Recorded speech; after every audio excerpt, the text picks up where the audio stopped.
తొలి ముఖ్యమంత్రి ఆయన. కాకపోతే మీరు చెప్తున్నారు కదా ఏదో చిన్న చిన్న సమస్యలు అని చెప్పేసి, ఇది ఈ రోజు నిన్నో మొన్న వచ్చినటువంటి సమస్యలేం కాదు. భద్రత అనేది పెద్ద సమస్య.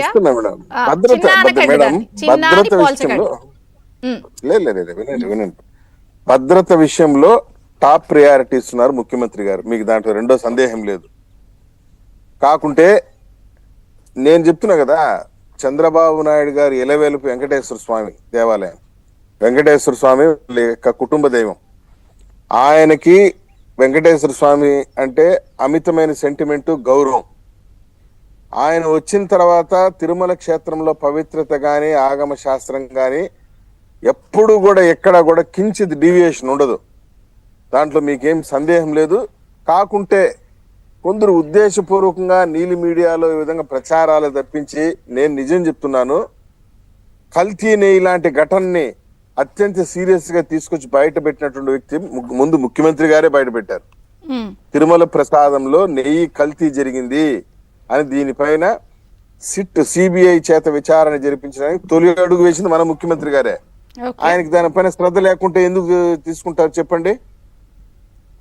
తొక్కిసలాట జరిగితే సిట్ వేసి 1 మ్యాన్ కమిషన్ వేసి ఎందుకు కారణాలని చెప్పేసి దానిపైన పూర్తి స్థాయిలో ఎంక్వైరీ చేయించింది ఈ ముఖ్యమంత్రి గారే కదా. గతంలో ఎవరైనా చేశారా మేడం? గతంలో పాలకులు 71 మందితో పాలక మండలి వేసినప్పుడు వెంకటేశ్వర స్వామిని ఏదో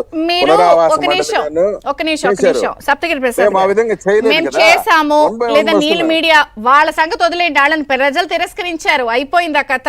ఆంధ్రజ్యోతి ఈ రోజు ససాక్ష్యంగా జరుగుతున్న ఘటనలని, ఇదిగో ఇలా జరుగుతోంది భద్రతలో, ఇదిగో ఇలా వ్యవహారాలు జరుగుతున్నాయి ముఖ్యమంత్రి గారు వస్తేనే, ఇలా జరుగుతున్న అంశాలు ఇవి అని ససాక్ష్యాలతో వేస్తుంటే, లడ్డూ గురించి ఇక్కడ చర్చ కాదు, మీరు లడ్డూ దాకా వెళ్ళబాకండి, లడ్డూ గురించి లేదా లడ్డూ నాణ్యత మీద ఎవరు మాట్లాడట్లేదు.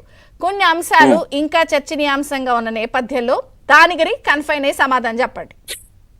చెప్తాను మేడం. ఇప్పుడు తిరుమల క్షేత్రం అనేది ఇప్పుడు పోలీసులు ఉన్నారండి, వాళ్ళు ఎప్పుడో నుంచి అక్కడ పాతుకుపోయి ఉన్నారు. పైన టెంపుల్లో ఉన్న ఉన్నతాధికారులు కీలక వ్యక్తులతో సంబంధ బాంధవ్యాలు ఏర్పరచుకుని అక్కడే ఉండిపోయి వచ్చిన వాళ్ళకి సేవలు చేయడానికి తరించడానికే ఉంటున్నారు, కానీ సెక్యూరిటీ లేదు అనేది కదా ఇప్పుడు మేము రైజ్ చేసింది మేడం. అదే మేడం నేను అక్కడికి వస్తున్నాను మేడం. తిరుమలలో భద్రత అంటే 2 ఆస్పెక్ట్స్ చూడాలి మేడం. మీరు చెప్పినట్టు గత పాలనలో చాలా మంది రిటైర్డ్ ఎంప్లాయీస్ డిప్యుటేషన్ మీద వచ్చి దాదాపు 30-35 మంది అక్కడ తిష్ట వేసి ఉన్నారు. ఆ విషయాన్ని ముఖ్యమంత్రి గారు నిన్న చెప్పున్నారు.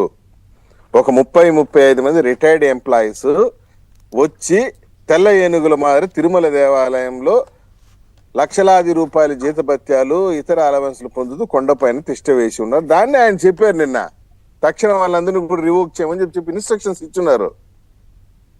ఇది చాలా మంది దాని గురించి మాట్లాడరు.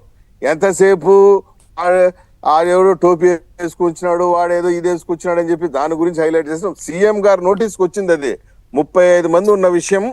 35 మంది రిటైర్డ్ ఎంప్లాయీస్ కొండపైన తిష్ట వేసి ఉన్నారు, స్వామివారి డబ్బులు లక్షలాది రూపాయలు స్వాహా చేస్తున్నారు, ఉత్తు పుణ్యానికి ఇస్తున్నారు అనే విషయం సాక్షాత్ హానరబుల్ చీఫ్ మినిస్టర్ బయట పెట్టారు మేడం.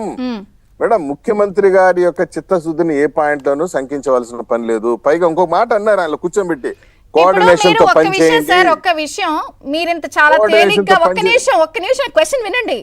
ఇప్పుడు ఇంత చాలా తేలిగ్గా ఎవరో కుర్రోడు చేశారు లేదా దాన్ని కుట్రుంది అని అంటున్నప్పుడు, సాక్షాత్తు టీటీడీ భద్రత సంగతి చూడండి అని తిరుపతి ఎంపీఏ ప్రైమ్ మినిస్టర్ కి హోమ్ మినిస్టర్ కి లెటర్ రాశారు. మేడం, తిరుపతి ఎంపీకి తిరుపతి ఏబిసిలు రాని ఎంపీ మేడం.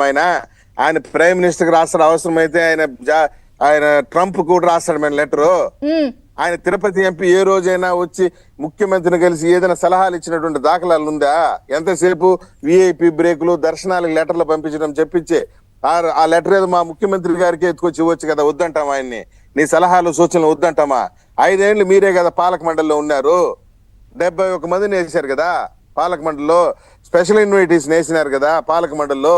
అదేదో అప్పుడు చేసి ఉండొచ్చు కదా, మేము కాదనటం లేదు కదా. తిరుపతి ఎంపీ గారి సలహాని మేము కొట్టిపారేయటం లేదు కదా.